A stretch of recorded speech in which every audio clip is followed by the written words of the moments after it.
What is up, everybody? So today I'm going to be talking about how I went from a Category 5 to a Category 2 in one season of racing. First, I need to address, in light of George Floyd's death about 10 days ago, Black Lives Matter. We all need to take action to end the atrocities against black people in the United States and to put a stop to police brutality once and for all. Now, protesting is a big step. Donating is big too. I have some links in the description that can really help elevate black people's voices. Shopping, art, restaurants, eating, all these things. If you support black people in these everyday actions, it can actually help elevate this conversation and put it to the forefront of everyone's mind. And that's what we should be doing. So thank you. I just needed to put this in the video because it's way more important than what I'm going to be talking about.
In 10th grade, I found a bicycle. It was this old Raleigh Olympia, not even that great of a bike back then. It was a steel bike, really cheap, I think Suntour parts.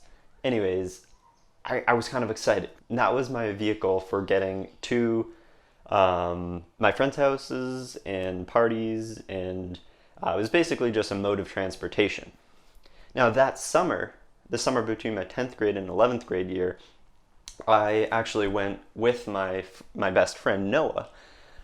We went on a trip up to Maine. Now, it's funny because it wasn't a far distance. I think we made it, our plan was to go to Bar Harbor, but we made it to like Portland. And it kind of went to the back burner. I got really into journalism, writing, and went to Emerson College for a year to do that. So I pursued the radio, the newspaper there, and I just put too much on my plate. I had a girlfriend within the first couple weeks. I was seeing friends every night, trying to do my work, going to classes, homework. I had I think it was three clubs that I was part of, 3 or 4 clubs at one time. It was just too much. So I sort of burnt out, didn't really know what I wanted to do. It was a lot of money, so I stopped. I just dropped out of school. And I continued going into my job in the city in Boston, which was at a seafood shack, which was awful. But it was really pivotal for me because I got to ride my bike from Lexington into Boston, which was about 10, 12 miles probably, every day, to and from. And that became the highlight. So that was sort of like a lot of riding I got to do, and realized I really like this as a thing and not just as a transportation. That winter, I got really sick. So I was on the bed on the couch for about a week and a half, 2 weeks maybe, just run down. I had some bronchitis that turned into like a pneumonia type thing, and I was just drowning in my own phlegm. And the thought after that of continuing smoking cigarettes and smoking pot, which I had been doing like multiple times a day up until that point, was just so gross to me. Like, I need to find something that's going to be healthy, that I can do, that's going to, an escape. I have to put myself into it so much that I don't want to do anything else. And I don't know why, but I just was like, bikes, if you're on your bike, that's all you're doing. You're riding your bike. And I needed a job, so I was like, bike shops, it makes perfect sense. So I made my resume, brought it in, I think it was like the third shop I went into um, was Quad Cycles. So I remember getting a call back like the next day, and he was like, "Yeah, come on in. Like, you have no experience, so I can't pay you for the first week, but you can come in, learn stuff, and if it works out, great." Then I realized they had a club, so they have a club of riders going out every weekend, and Rustem, the owner, was like, "Gotta go." So I take my old steel bike, go out with them, and just like within the first 10 miles, I get dropped, I get a flat. Walter was really nice. He was one of the guys who stayed back and helped me fix my flat, and then he tried to like pull me back to the group, couldn't hang, got dropped.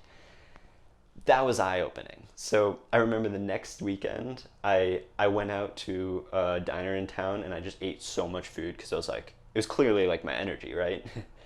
And that day, Rustem, he actually let me use a carbon fiber bike that was like a rental bike. And oh my God, that was a game changer. I was able to hang, it was amazing. I was hurting, like I did not ever ride that hard or that far. So it was amazing, like just so mind blowing. It was like, and right away I was like, gotta get a really nice bike. So I wound up getting like a carbon fiber, way over my head bike. Um, but I'm just like, I'm going all in, like no, like no holds bar. So go all in, get that bike. And that's right around the time that my friend Sam starts working at the shop, and he was like into racing. He's like, "Dude, you got to start racing." So I was like, I'm doing this. And that year, 20, that was 2018. Yeah, 2018, I do like one road race, get my head kicked in. I didn't know what a breakaway was. The breakaway went, didn't know what to do, just chilling there. I was like, yeah, this is great. That fall, I started doing cyclocross. And how I got into that was, it was basically the night before the first race of the season, which Quad puts on. I was helping organize the last things, and we were having some pizza and beer, which was not great before a race, but I didn't know I was racing. They were just like, "Dude, you got to do this." So basically, someone pulls up a bike. It's like a used bike or something, and they throw me on it, and they're like, "You're gonna do it," and I was like, screw it, I'll do it." Because I had a couple beers, didn't really know what I was doing at all. I'd never ridden a bike off road before. And so I was just like so over my head, but the race was amazing. It was so fun. I just like, I don't know how, I probably got lapped. It was like, it was brutal.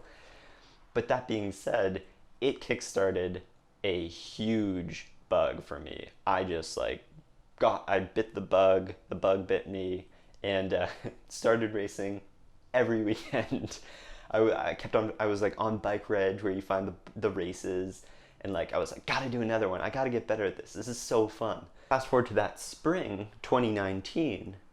Now I'm still new on the road. Like I did like 2 races on the road, so I'm still a Cat 5, and I really don't know what I'm doing, but I'm like, all my friends are getting coaches, so I'm like, gotta get a coach. You have to find someone who can support you and be a long-term relationship for the progression, because you have to have someone that can look big picture yet zoom in on that big picture.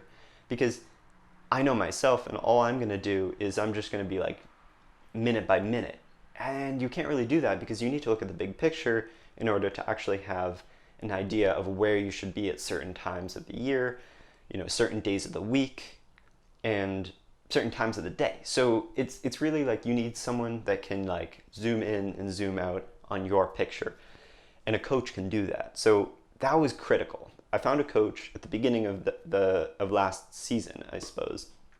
Now I was a Category 5, but I had also done that season of cyclocross, and I had done a full year of riding, kind of, pushing myself. So I did group rides, and I threw myself in that one or 2 road races.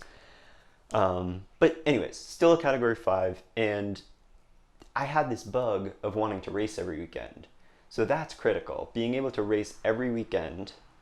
And I'm in a really awesome place. The East Coast, New England, it's fabulous for finding races within 2-hour drives of you every weekend, and maybe 2 times a weekend. my wonderful mother she was willing to drive me, and that can reduce a lot of stress.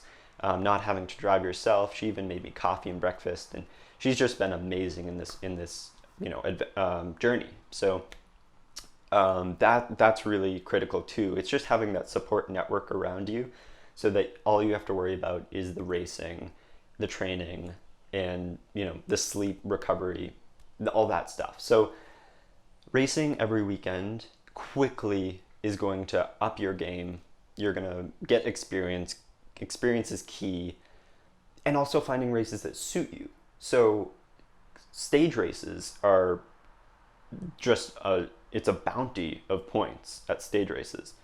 You don't have to win. Just getting like top 5 at a stage race. I've never won a stage race, but the 2 big stage races in our area offer a lot of points. So getting like 3rd, 4th, which is really hard still, but it's just minimizing your time losses on every stage. And I haven't won any of those stages, but it's just getting to the front of all those stages will actually benefit you hugely in terms of points. So that's the best way. You could come away with one of those weekends with like 15, 20 points. And the upgrade system has changed a little bit. I think the points, a little bit less to get upgraded, so it's maybe a little easier now. But I just kept on racing, kept on getting points here and there, and to be honest, I only won 1 road race last year, which was an amazing win, and I am so happy with that. But that wasn't the point. I just wanted to get better and have fun racing my bike, and the routine of racing every weekend and pushing yourself and going to new places and riding your bike, that is what pushed me and motivated me. Consistency and the training, and also being able to push myself in local group rides with guys that were a lot faster than me, and trying to keep up with them is going to really benefit you when you're racing against your own level on the weekends. So by the end of the season, I was a category 3. So I went from that 5 to that 4 in the spring, that 4 to that 3 in kind of the early summer. It took me all summer, and then I did that final stage race, the Green Mountain stage race. And in that race, I was able to go from a category 3 to a category 2, and then the season ended, and then cyclocross started again. So I'm a little bit older. Most of the people that start racing and have these, goals of going professional or getting sponsors, they start when they're like 12. And I'm 22 now. I started when I was 21. So, there's not going to be the same kinds of opportunities for me. So my goals are a little bit more individual. I want to push myself where I can, have a lot of fun in the process, and see how far I can go, because life is only so short, and I want to take these opportunities while I have them. And I can't wait to take you guys on the continuation of this adventure, because it's going to go some cool places, and I want to share my story, and I want to help as many of you guys as I can in the process, because there's a heck of a lot to learn, and I've been super lucky with the people that have been in my life and have helped me tremendously on this path. So that's pretty much it, guys. I just want to welcome you to the channel because it's a new channel. Take a second to hit that subscribe button, smash it, like this video, and share it with someone that it might help. Peace.